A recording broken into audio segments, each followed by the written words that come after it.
Hola, ¿qué tal amigos? Muy buenos días. Son las 9 de la mañana aquí en Centroamérica.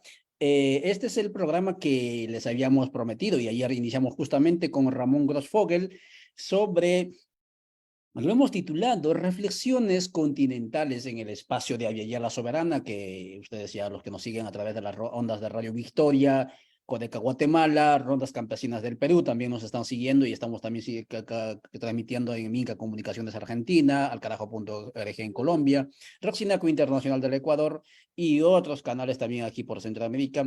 El espacio de Aviala Soberana surgió justamente con esa intención de generar un lugar de encuentro entre movimientos, pueblos, sectores, no solamente indígenas, ¿no? Ojo, porque el continente de Villayala no solo es indígena, no vamos a negar la presencia de otras identidades de pueblos culturales, pero sí articularnos entre los subalternos. ¿Para qué? Para pensarnos de manera colectiva y avanzar hacia nuestra descolonización y decolonización.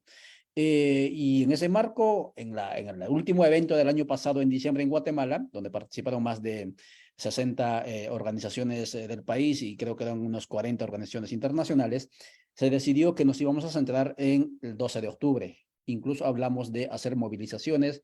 No lo vamos a hacer de manera conjunta, pero sí como rondas campesinas, por ejemplo, va a salir en el Perú el 12, pero sí hacer acciones en colectivo, reflexionar también alrededor de ese 12 de octubre, que no nos vamos a llamar América ni América Latina, nos vamos a llamar y nos denominamos como decoloniales, digámoslo de alguna manera, Aviala, y no nos vamos a llamar o no vamos a ir con esa lógica de la modernidad de ir persiguiendo una sola identidad como ha sido el proyecto de Estado-Nación, sino vamos a construirnos en la pluralidad de acciones políticas o de comunidades políticas, en ese sentido plurinacional. Y en ese sentido, entonces, hoy sería nuestra segunda sesión y estamos ya está con ustedes ya Felipe Matos, un investigador, nos va a contar específicamente de dónde viene, etcétera. Él es del territorio de uno de los pueblos de Brasil. Él escribió una nota bastante interesante, yo lo leí a través de unos contactos que tenemos en Argentina en página 12, me imagino que también publicó en otras partes y ojalá también que publique con nosotros. Esto es sobre la disputa de los territorios, o por decirlo de otra manera, el asedio a los territorios indígenas en el Brasil, ¿sí? Por parte de los agentes neoliberales en este tiempo, y me imagino que eso ha sido una constante en los 5 siglos que van de aquí para atrás. Y él hace una reflexión de la resistencia de la mística de los pueblos desde la perspectiva de la espiritualidad, ¿sí? Una dimensión que tampoco tenemos que descuidarlo los que somos parte de Aviala. Y de eso vamos a hablar con una perspectiva continental. Por favor, Felipe, son las 9:03. Salude a la audiencia. Buenos días, compas de Aviala, de toda nuestra gente. Pues para mí es un placer muy grande compartir este espacio con ustedes. Creo que cada vez más es necesario crearnos redes, ¿no? de comunicación y para compartirnos narrativas desde nuestros territorios, desde la gente que es olvidada y desde donde pasan escenarios, distintos escenarios de resistencia y insurgencia que vivimos desde hace muchos siglos en Abya, pues. Bueno, como decía, me llamo Felipe, yo vengo de una ciudad en Brasil que se llama Dourados, es en la región centro-oeste de Brasil. Vivo acá en la periferia de la ciudad y es en el cono sur de este mismo estado que se llama Mato Grosso do Sul. Está muy cerquita de Paraguay, estamos cerquita de la frontera con Paraguay, aquí donde vivo.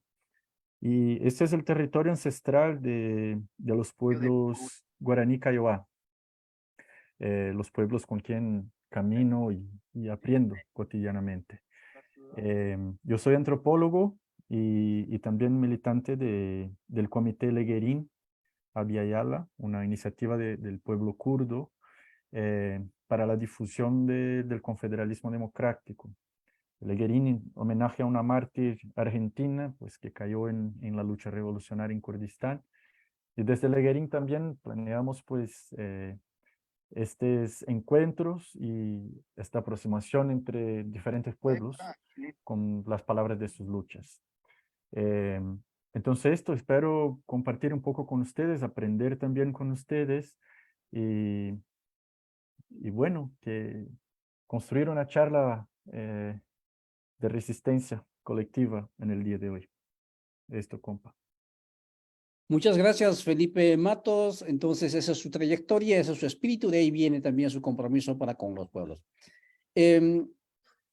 Felipe, si te tuviéramos que pedir que graficaras en alguna medida ese asedio, ese despojo constante, esa disputa constante de los territorios indígenas en el Brasil, que tenemos entendido que son centenares, específicamente números no lo tenemos, ¿cómo podrías describir esa situación?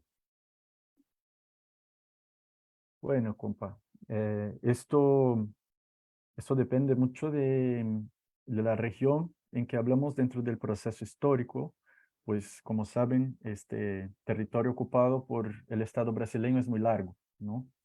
Entonces, yo voy a intentar hablar un poco de los últimos años y de un proceso de intensificación del extractivismo en los territorios en Brasil para tenermos así una idea de la complejidad de lo que estamos enfrentando en términos contemporáneos, ¿no?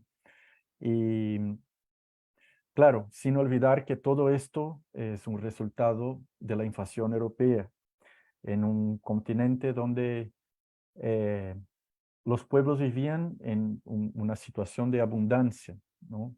En un contexto de abundancia, de acceso a diferentes fuerzas vitales en que los pueblos colectivamente se asociaban a estas fuerzas vitales en oposición a este nuevo modelo de extracción que la colonización impuso para nosotros por todo el continente. Pero hablando específicamente de Brasil, es importante pensarnos primeramente desde mi región. Creo que esto sería un recorte importante para ahora, considerando también que compartiste esta nota, ¿no? Esta pequeña materia que escribí acerca de acontecimientos recientes acá en el territorio, ¿no? Esa región centro-oeste fue uno de los últimos espacios de avance del proceso colonial en Brasil. Los pueblos que están acá fueron como la intensificación del proceso colonial contra esos pueblos pasó principalmente a finales del siglo XIX, diferentemente de la costa leste del país, donde, donde, donde llegaron los invasores europeos en 1500 y pues allí encontraron la resistencia de los pueblos Tupinambá, de los pueblos Pataxó, principalmente en esta región noreste del país, ¿no? Una región litoránea. Incluso los Tupinambá y los Pataxó que hoy día están en una lucha muy intensa por la recuperación de sus territorios ancestrales. Hace algunos años que empezaron a reorganizarse en cuanto pueblo, pues tenían sus identidades como plasmadas en una idea genérica del caboclo, ¿no? Como el indígena que pues fue violentamente alejado de lo que es colectivamente su comprensión y por medio de este violento proceso de despojo. Y en las últimas décadas empiezan a organizarse otra vez, reconociéndose en cuanto pueblos, organizándose otra vez en cuanto pueblos, por un proceso también que acompaña la recuperación de sus tierras ancestrales. Esto eh, sus tierras que estaban ahí tomadas por grandes monocultivos, por ejemplo, de cacao, ¿no?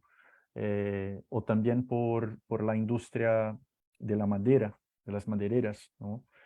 Como los eucaliptos y pinos, que en la región sur de Bahía también afecta directamente a los territorios de estos pueblos. En esta semana los Pataxó recuperaron acá en Brasil una larga porción de tierras de las manos de latifundistas en su región. Estamos viviendo en la realidad un nuevo siglo de recuperaciones territoriales. Acá los pueblos llaman de retomadas.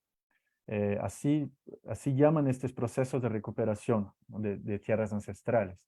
Y las retomadas, que será una categoría muy importante para nuestra charla hoy, es multidimensional, pues no es solamente de la tierra y del territorio, sino también eh, de los modos, de las maneras de existir en esta tierra, ¿no? Y consecuentemente de la espiritualidad, consecuentemente de las diferentes relaciones que estos pueblos realizan eh, con la tierra, con otros pueblos, con otros seres que como espíritus guardianes, o como llaman acá también los pueblos, los encantados, ¿no? Pero bueno, regresando al contexto del territorio de donde estoy hablando, de donde pisan mis pies, ¿no? Y desde ahora también le pido disculpas si mi español no es tan bueno, pero ahí seguimos aprendiendo también con todas las lenguas que hablamos juntos. Eh, bueno, acá como decía, el avance de la colonización se intensificó en el siglo XIX. Esto, esto tiene una fecha muy demarcada ahí en el final del siglo XIX, en consecuencia de la instalación de una grande empresa, una grande compañía que se llama Mate Laranjeiras. Esta es una empresa de capital inglés que se instaló en el territorio para empezar el cultivo de la yerba mate. La yerba mate que pues tiene una función sagrada y también de socialidad muy importante a los pueblos, principalmente a los pueblos guaraní, que compone el conjunto de pueblos que viven acá. Mato Grosso do Sul es un estado donde hoy día viven 11 pueblos indígenas distintos y también otros pueblos tradicionales como los quilombolas, que, que son pues pueblos negros que se libertaron por una resistencia activa desde la colonización de las manos de los latifundistas que los esclavizaban. Y desde ahí crearon territorios libres que llaman de quilombos, eh, y que también fueron espacios de recepción para acoger a los pueblos indígenas en resistencia, ¿no? Que también salían o que eran despojados, expulsos, o también que estaban esclavizados en tierras de latifundistas. Entonces, es un territorio de mucha resistencia, de muchos pueblos en distintas regiones de este estado. Los guaraní y los kaiowá son dos de estos pueblos. Hay otros, pues los Terena, los Quiniquinao, los Cajiweu, los Chamacoco, Achicún, los Cambá, los Ayoreu, otros. Entonces, vamos a hablar más específicamente de cómo este proceso afectó a los guaraní y kaiowá. Por esto traigo la información de la Mate Laranjeiras, esta compañía yerbatera que co, co, consiguió como una renta de tierra de 5 millones de hectáreas que fue concedida por el Estado brasileño. Fue el mayor proceso de concesión de tierras que el Estado consideraba pública, del Estado republicano ya brasileño, pues ya después del proceso de independencia, el falso proceso de independencia brasileño, ¿no? De las manos de Portugal. Entonces fueron 5 millones de hectáreas que correspondían a todo el territorio ancestral guaraní kaiowá en esta región del país. Pues no podemos olvidar que el grande pueblo guaraní está distribuido por 4 diferentes estados-nación que ocupan estos territorios, ¿no? Siendo Brasil, Bolivia, Argentina y Paraguay. En Paraguay, los kaiowá, que hacen parte del grande pueblo guaraní, se llaman Paita Huiterán, lo que significa gente del pueblo de la tierra. Asumen este nombre kaiowá en Brasil por una confusión que hicieron los colonizadores cuando los encontraron. Y kaiowá tiene un significado en la lengua que sería como el pueblo que viene de la selva, ¿no? Kabuguá hablarían en guaraní, y así asumieron este etnónimo, este nombre para su pueblo, incluso como una forma, se transforma incluso como una forma de resistencia más adelante. Pero bueno, como resultado de la acción de esta compañía, después de algunos años de esclavización y de despojo, el Estado brasileño entonces crea una institución después que esta empresa pierde el monopolio de las tierras, de la concesión de las. El Estado brasileño crea una institución a nivel nacional, una institución indigenista que se llamaba Servicio de Protección a los Indios y Localización de Trabajadores Nacionales. Esto es la institución que después empieza a llamarse Servicio de Protección al Indio, y algunos años después se transformará en la actual institución indigenista del país, que es la FUNAI, la Fundación Nacional de los Pueblos Indígenas. Pero en aquel momento, esta institución tenía la responsabilidad de crear reservas indígenas, o sea, finalizar el proceso de despojo, sacando los pueblos forzadamente de sus territorios y los poniendo en pequeños.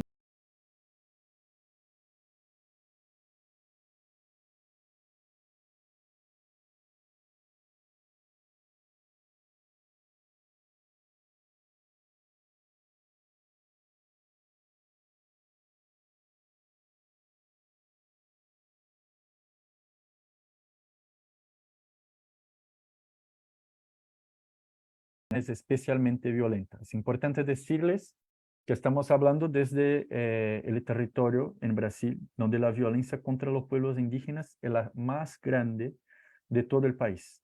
Imaginen ustedes que entre 2005 y 2015 más o menos, casi la mitad de todos los asesinatos políticos en contra de los pueblos indígenas del país pasaron acá, en contra de los guaraní y los kaiowá. Casi la mitad de todos los asesinatos del país. Entonces, en una región donde el conflicto promovido por estas fuerzas latifundistas es el más intenso, conjuntamente hoy día con la Amazonía también. De esto vamos a hablar un poco después.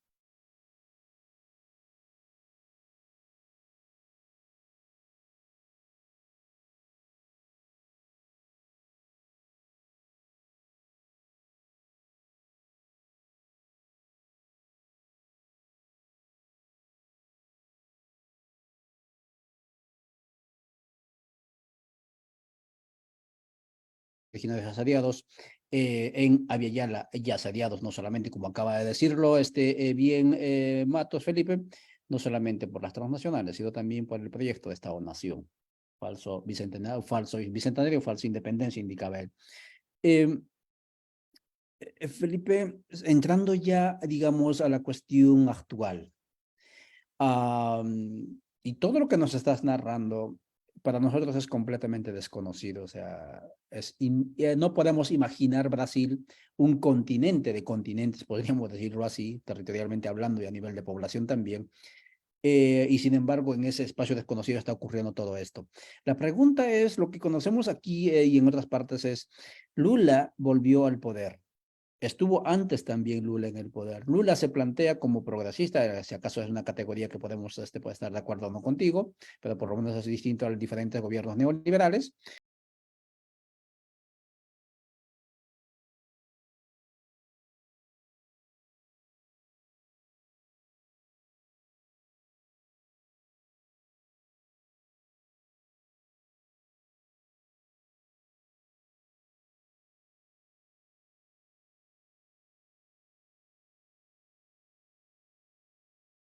Perfecto.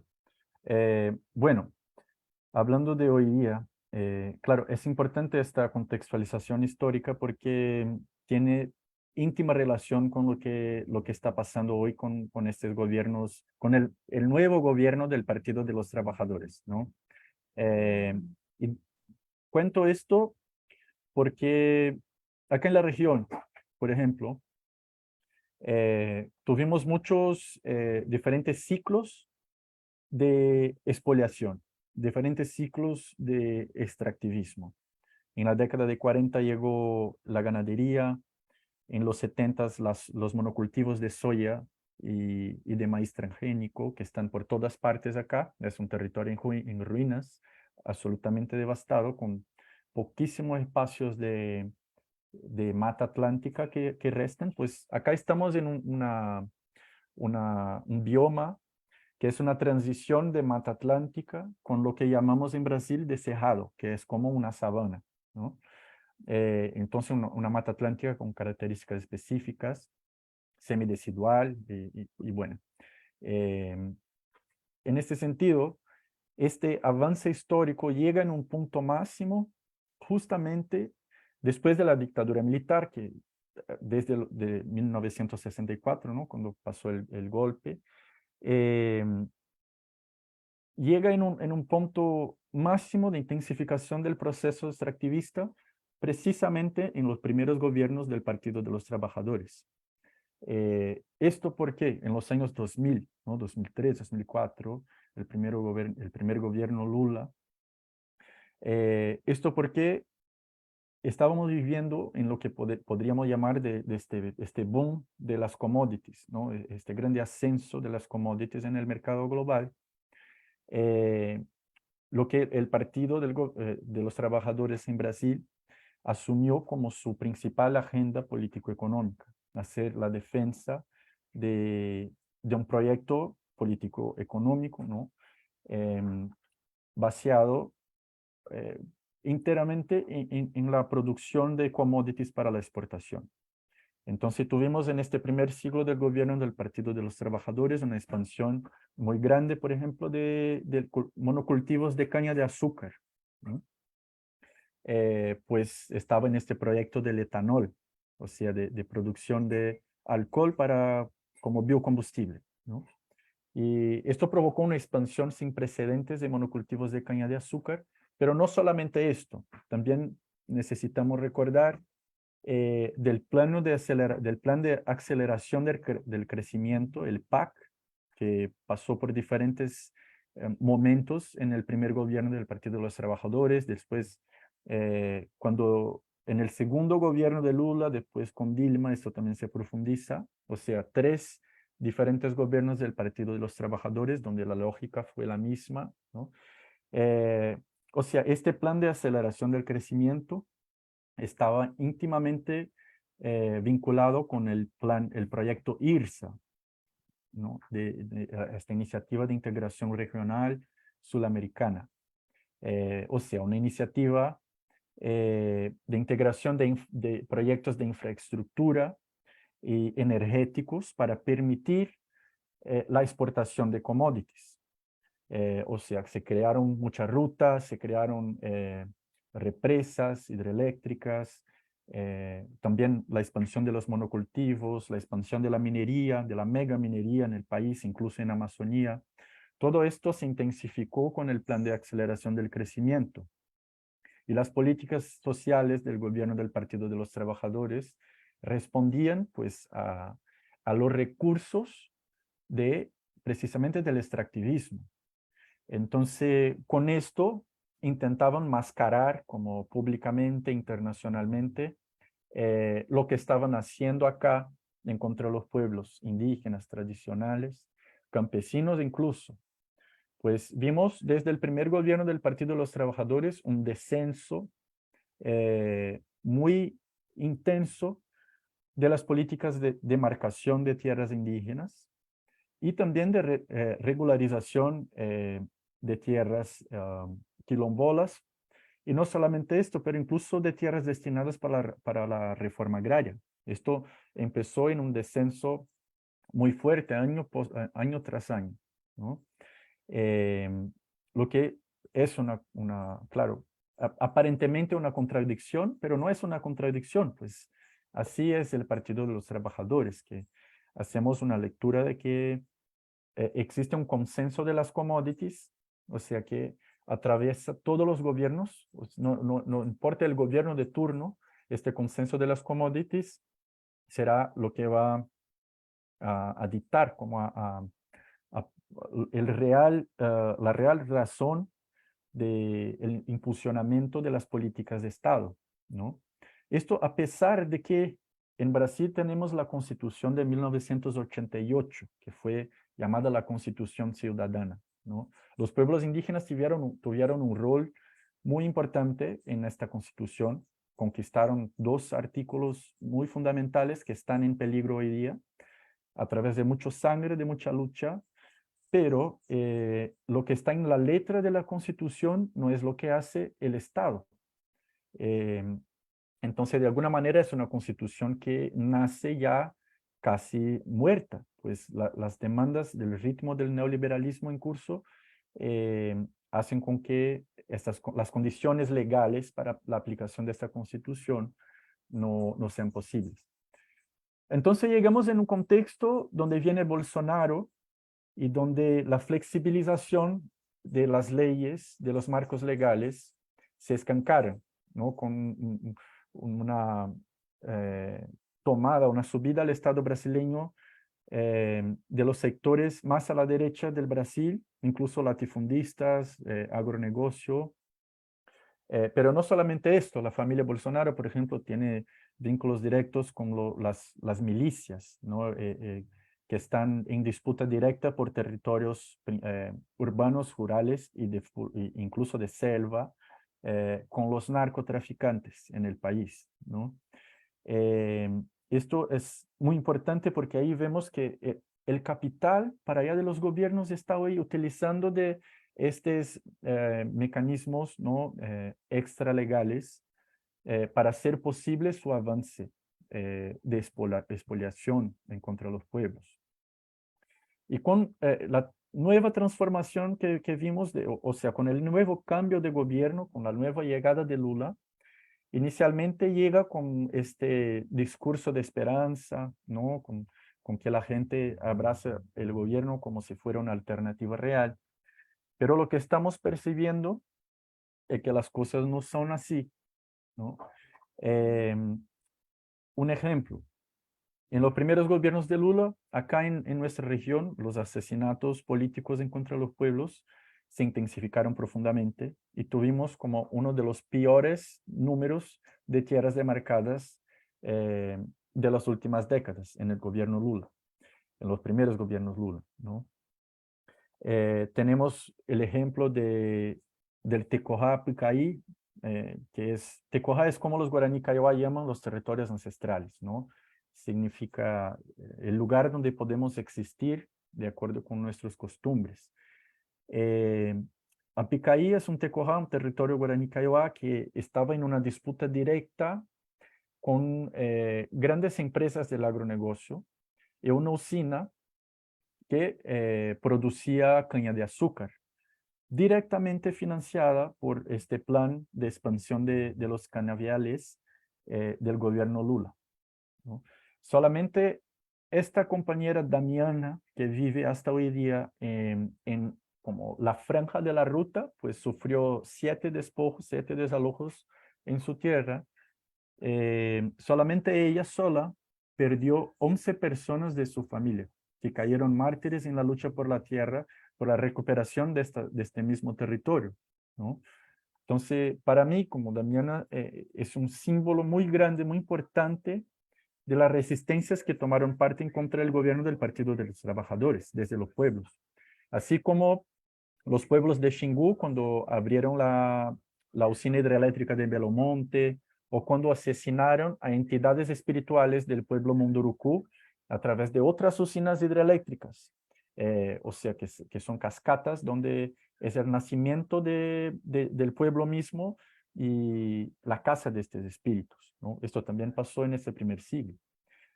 Y ahora lo que estamos percibiendo es que esta subida de Lula en la rampa del Congreso, ¿no?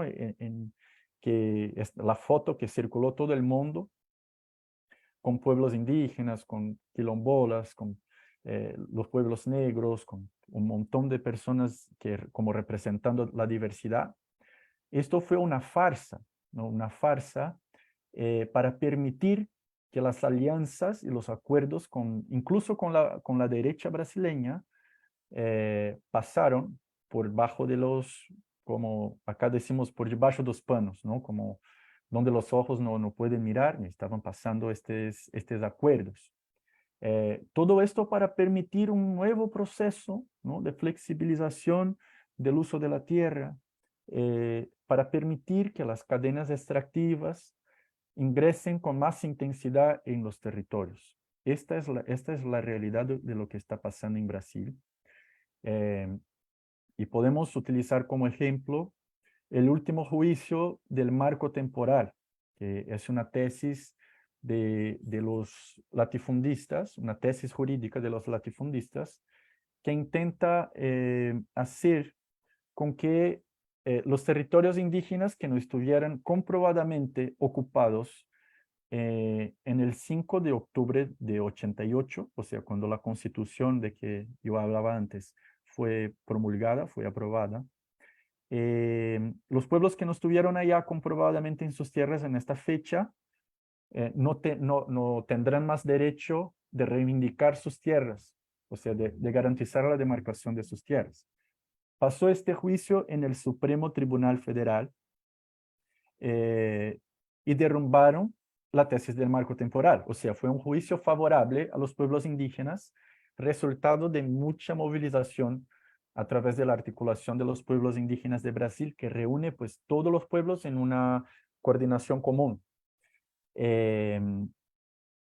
Algunas personas miraban, por ejemplo, la creación del Ministerio de los Pueblos Indígenas también como esperanza, pero algunos sectores hoy de los pueblos incluso y de movimientos sociales perciben que es mucho más también como una máscara, ¿no? Como algo para disfrazar las reales intenciones del gobierno.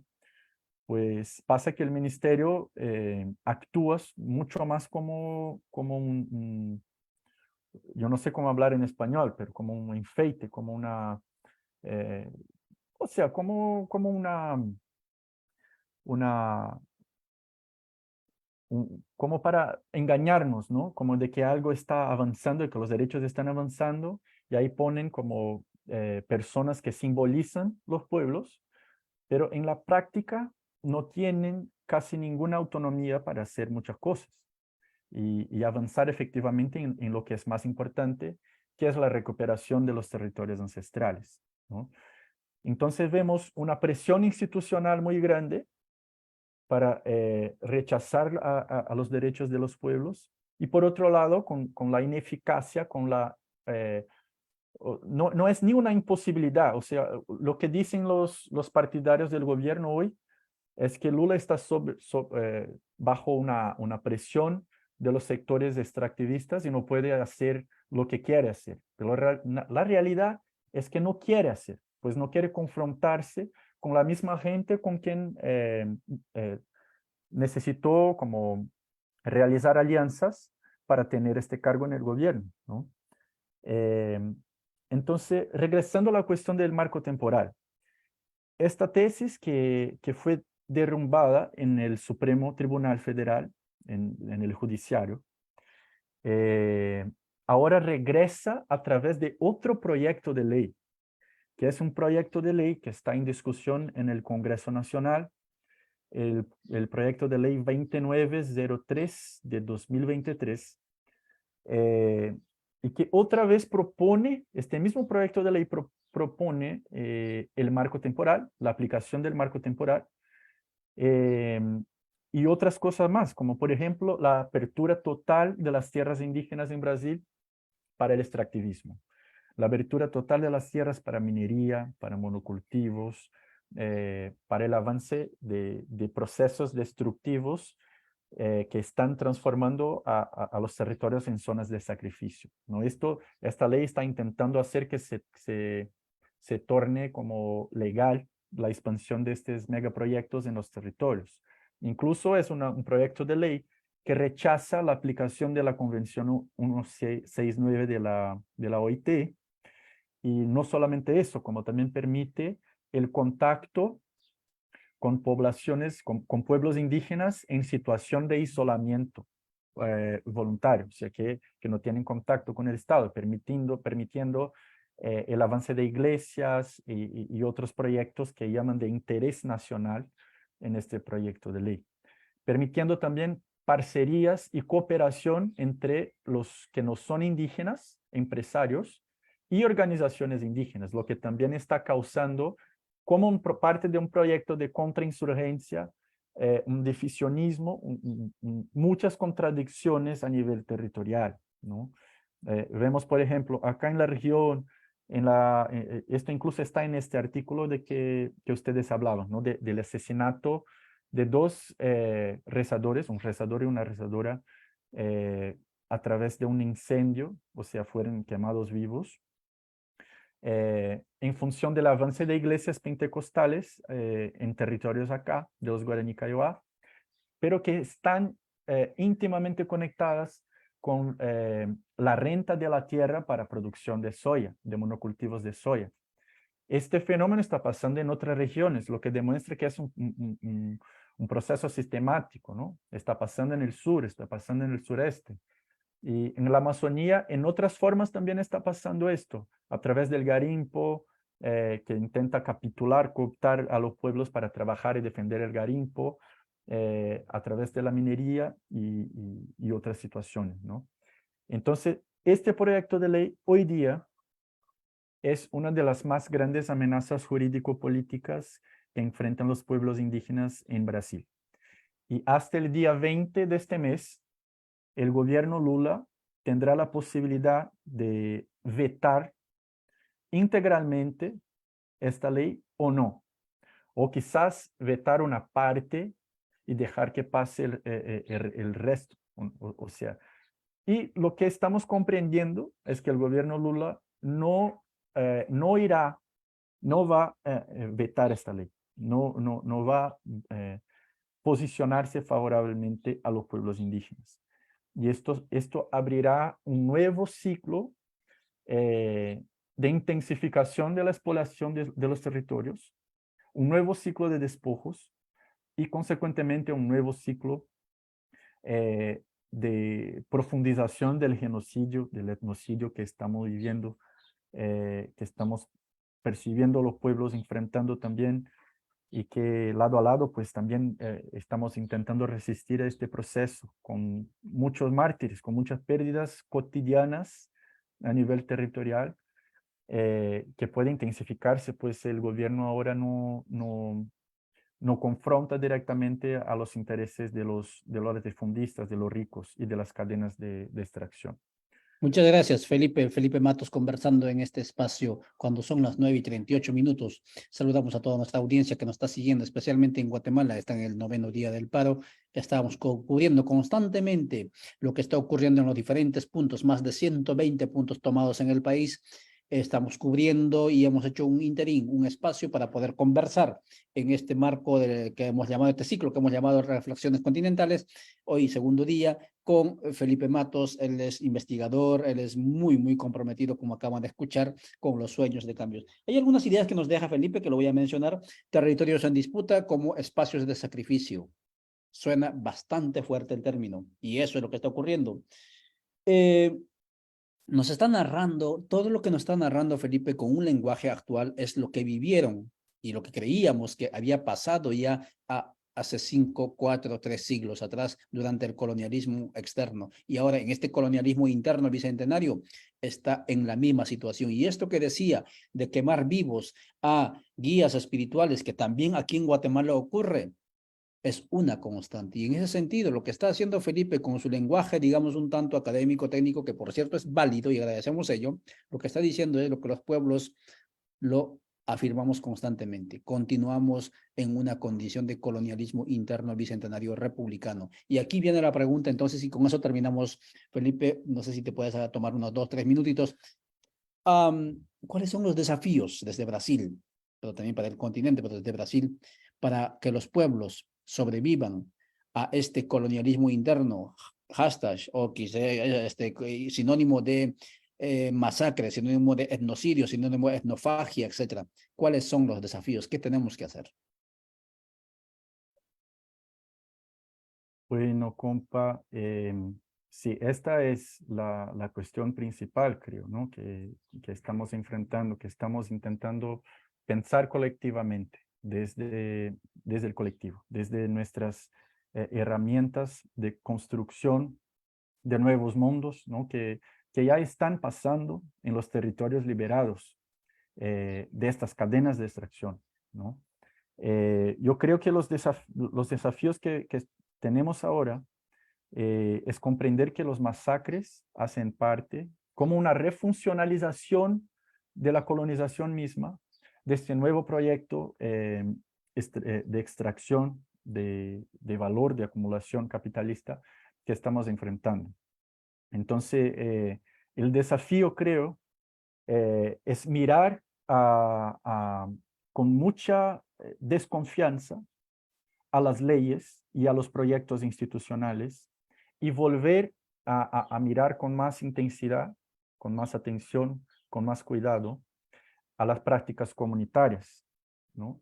Y el desafío será desde ahí la posibilidad misma de crearnos nuevas autonomías y de fortalecernos, intensificarnos a los proyectos de autonomía que ya están en curso en Abya Yala, pero también en otras partes del mundo. Y esto pasa también, compañero, por el entendimiento de que tenemos un rol muy importante a nivel colectivo de acercarnos los pueblos unos de los otros, a acercar a nuestras luchas, a crear nuevos internacionalismos en Abya Yala y también con otros territorios en lucha alrededor del mundo, que están luchando desde la base de la autonomía, ¿no? Desde la base de las dignas rebeldías, como nos enseñan pues, los zapatistas, ¿no?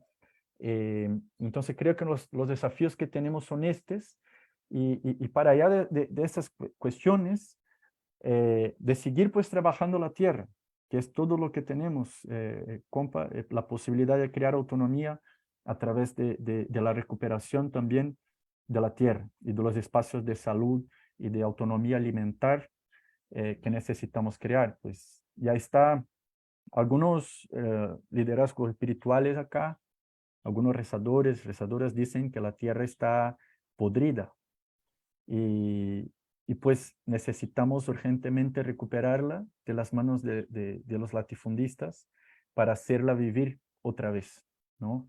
Y así garantizar la posibilidad misma de reproducirnos, de seguimos reproduciendo a nuestras vidas y a nuestras existencias en territorios liberados, liberados del Estado, liberados del capitalismo y de todas las formas de explotación, ¿no?